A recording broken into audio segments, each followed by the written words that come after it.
வணக்கம். ஒரு இனிய காலை பொழுதில் சந்திப்பதில் மகிழ்ச்சி. இப்போ நம்ம எங்கே இருக்கிறோம்னு பார்த்தீங்கன்னா, ராஜஸ்தானில் இருக்கிறோம். ஜெய்ப்பூர் பக்கத்தில் இருக்கிற அம்பர் கோட்டைக்கு வந்திருக்கிறோம். நம்ம ஜெய்ப்பூர்லேருந்து ஒரு 11 கிலோமீட்டர் தொலைவில் இருக்குது இந்த அம்பர் கோட்டை. சரி, இந்த அம்பர் கோட்டைக்கு எதுக்கு வந்திருக்கோன்றதை பார்ப்போம். மிக மிக மிக அழகான கோட்டை. சரி, இது தொடர்பான காணொளிகள் நிறைய வலைத்தளத்தில் இருக்குது. அதில் நிறைய செய்திகள் பகிர்ந்துருக்காங்க, நீங்கள் அதை பார்க்கலாம். சரி, இப்போ நம்ம செய்திக்கு வருவோம். ஏன் நம்ம இந்த அம்பர் கோட்டையை பார்க்க வேண்டும்? நீங்கள் இப்போ பார்த்துருக்கீங்க, மலை மேலே இந்த அம்பர் கோட்டை இருக்குது. மிக அழகான கோட்டை, மிகப்பெரிய கோட்டையும் கூட. பார்க்கலாம். இன்னொரு செய்தி பாருங்கள். இது நீர்நிலைகளில் மிக குறைவான நீர்நிலைகள் உள்ள பகுதி தான். அது நீர் ஆதாரம் மிக குறைவு. அதனாலேயே அப்பொழுதே அவங்க என்ன பண்ணியிருக்காங்கன்னா, நீர் மேலாண்மைக்கான ஒரு கிணறு போன்ற ஒரு வடிவமைத்தை உருவாக்கியிருக்காங்க. மழைநீர் சேகரிப்பு, அதை பயன்படுத்துவதற்கான திட்டங்கள் அதெல்லாம் அப்போயே இருந்திருக்கிறது. பார்க்கலாம். நீங்கள் பார்க்கும்போது பார்த்தீங்கன்னா, பல படிகளோட இந்த வடிவமைப்பு இருக்குது. இந்தியாவில் நிறைய இடங்களில் இது இருந்தாலும் இந்த இடத்துல இது ஒரு சிறப்பான வடிவமைப்பாக இருக்குது. இப்போ பாருங்களேன், பெரிய ஒரு நீர் தேக்கம் தான் இது. மழை நீர் முழுக்க தேக்கி வைக்கிறதுக்காக உள்ள இடம். மழை நீர் குறைய குறைய படிகள் வழியாக நீங்கள் எவ்வளோ குறைந்தாலும் கீழே போய் அதை எடுத்துக்கலாம். அந்த மாதிரி ஒரு சிறப்பான வடிவமைப்பு. இது பார்க்க வேண்டிய ஒரு செய்தி. பாருங்களேன், எவ்வளோ அழகான ஒரு அமைப்பு பாருங்கள். இதை நீங்கள் எதற்காக இந்த நம்ம கோட்டையை பார்க்கணுன்றதே முதல்ல எடுத்தோன்னே நம்ம பார்த்துடலாம். இந்த ராஜஸ்தான் மக்கள் அவ்வளவு அழகானவர்கள். இந்த பூர்வீக மக்கள் அவ்வளவு வண்ணங்கள், அவங்களுடைய கலைகள், இசை. இவங்க இப்போ நம்ம இசை பின்னு கேட்டுக்கிட்டு இருக்கோம் இல்லையா, இது சாரங்கின்னு சொல்லக்கூடிய ஒரு இசைக்கருவி. இது அவங்களுடைய நாட்டுப்புற இசைக்கருவி. அது மிக அழகான இசைக்கருவி. அந்த அந்த அந்த இசை எங்கும் பரவி இருக்கும் ராஜஸ்தானில். அதுவும் இங்கே நீங்கள் அதை கேட்கலாம். இங்கே வந்தீங்கன்னா கண்டிப்பாக அந்த இசை எப்பொழுதும் கேட்டுக்கொண்டே இருக்கும். அதை பார்க்கலாம். யாராவது ஒருத்தர் அதை வாசிச்சுட்டு இருக்காங்க. இப்போ வருவோம் செய்திக்கு. இப்போ பாருங்கள், இவ்வளவு அழகான கோட்டை. இதை எதற்காக நாம் பார்க்கிறோம்? இது இப்போ நம்ம இந்த காணொளி மிகச்சிறிய காணொளி தான். இருந்தாலும் நீங்கள் இது ஒரு பொறுமையாக பார்த்தீங்கன்னா நான் சொல்கிற செய்தி உங்களுக்கு புரியும். இந்த கோட்டை பாருங்கள், மிக இந்த பகுதியில் உள்ள பழங்குடிகள், மீனான்னு சொல்கிறக்கூடிய ஒரு பழங்குடி மக்கள் தான் இதை கட்டியிருக்காங்க ஆரம்ப நிலையில். அதுக்கப்புறம் பிற்காலத்தில் ராஜா மான்சிங்ன்றவர் அதை அடுத்த நிலைக்கெல்லாம் கொண்டு போயிருக்காங்க.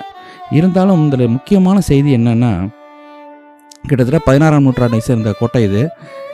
இதை முழுமையாக நீங்கள் இப்போ பாருங்கள், இதோட அளவீடை பாருங்கள். அதற்காக தான் நான் அவ்வளோ நேரம் பொறுத்திருந்தேன். பாருங்கள், இப்போ இது குறுகிய பாதை. இந்த பாதை குறுகிய பாதை. அதனால தான் இதில் ஜீப்பு போன்ற வண்டியில் போக வேண்டிய ஒரு அவசியம் இருக்குது. பாருங்கள், குறுகிய பாதை. எவ்வளோ உயரத்தில் இந்த கோட்டை இருக்குன்றதை பாருங்கள். எவ்வளோ அழகாக வடிவமைக்கப்பட்டிருக்குன்னு பாருங்கள். இந்த வடிவமைப்பு எப்படி உருவாக்கப்பட்டிருக்கிறதுனா, இப்போ நமக்கு மின்சார பயன்பாடு இருக்குது. அதை தாண்டி நமக்கு நிறைய இயந்திரங்கள் இருக்குது. இது அனைத்துமே இருக்கிற காலங்களில் நம்ம இந்த செய்தியை உருவாக்கணுன்னா எவ்வளோ கஷ்டம்னு நீங்கள் நினச்சி பாருங்கள். மிக மிக கடினம் இல்லையா? ஆனால் இந்த மக்கள், ஒரு பூர்வீக குடிமக்கள், எவ்வளவு அழகாக அந்த இவ்வளோ பெரிய மலை மேலே எவ்வளவு அழகான, எவ்வளவு பிரம்மாண்டமான ஒரு கோட்டையை வடிவமைத்திருக்காங்கன்றதான் அதில் செய்தி.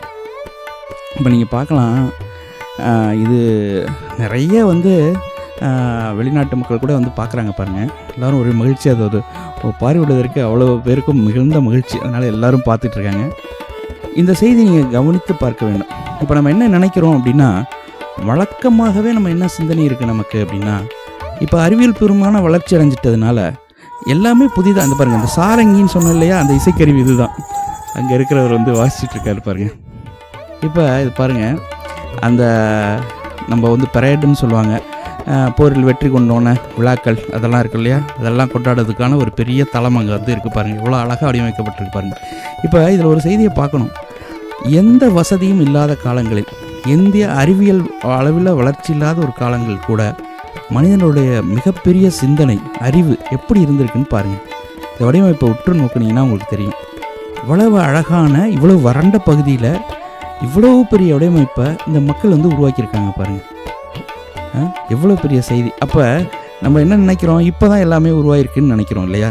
இந்த சாரங்கின்ற இசைக்கருவியை பாருங்கள், ஒரு நாட்டுப்புற இசைக்கருவி. அவ்வளவு அழகாக இருக்காது.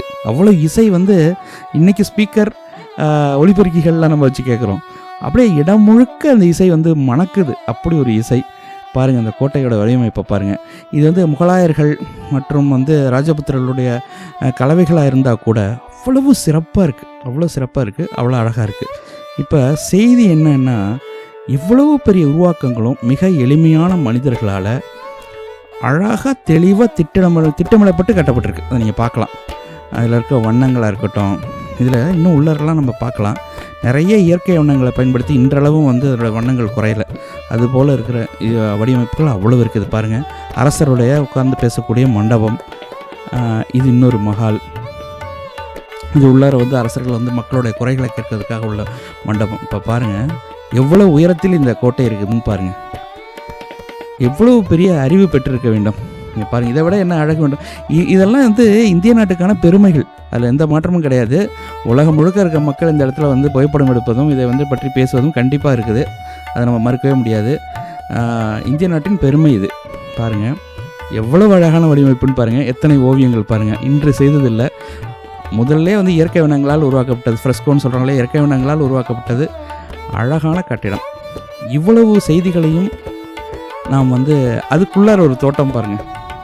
அரசர் ராணிகள் இருக்கும்போது அரசியலுக்கு இருக்கிறதுக்காக தோட்டங்கள்லாம் அமைச்சிருக்காங்க.